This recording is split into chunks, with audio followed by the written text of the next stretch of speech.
Now, as we mentioned, the Nikkei 225 in negative territory. Mike is in Tokyo with the day's movers. Mike? Well, as Linda, we're seeing automakers leading the market down. Stocks dropping after figures showed that Japan's economic growth is, in fact, weaker than the government first estimated. The economy expanding by 2.3% in the second quarter. That was revised downwards from 3.7%. Economists hadn't been forecasting a drop. However, MSCI Global President Michael Ivanovich says that he isn't surprised. With unemployment rate going up and wages going down, and just as consumer confidence very shaky, and all these things. So you have that on the one hand. On the other hand, you have also a tremendous amount of weakness in the export sector.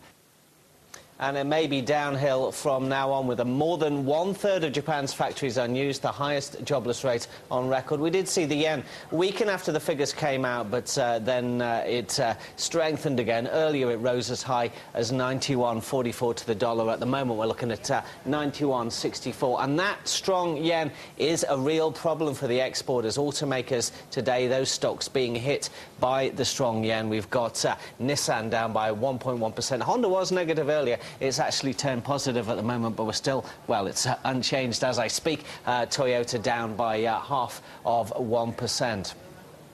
Price cuts helped Sony and Microsoft sell more game consoles in the US last month. Sony's sales rising by 13%. It sold more PlayStation 3s than a year earlier after cutting prices by a quarter mid-month, or August 19th to be precise. Sales up 72% from July.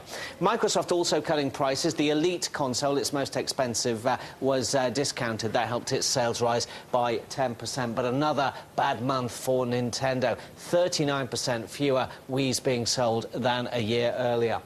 Taking a look at shares of the two Japanese console makers, Sony benefiting from that jump in US sales, with shares up 2%, even though, as I said, we have a strong yen today hurting exporters. Nintendo also gaining up by 1.3%. It was a pretty bad month overall in the States for console sales, down 25%, and game sales dropping 16%. Sales of games have slid for 6 straight months. Linda, back over to you. All right, Mike, thank you so much for that. Sony, though, has outperformed the Nikkei 225 year-to-date, rising about 30% in that period.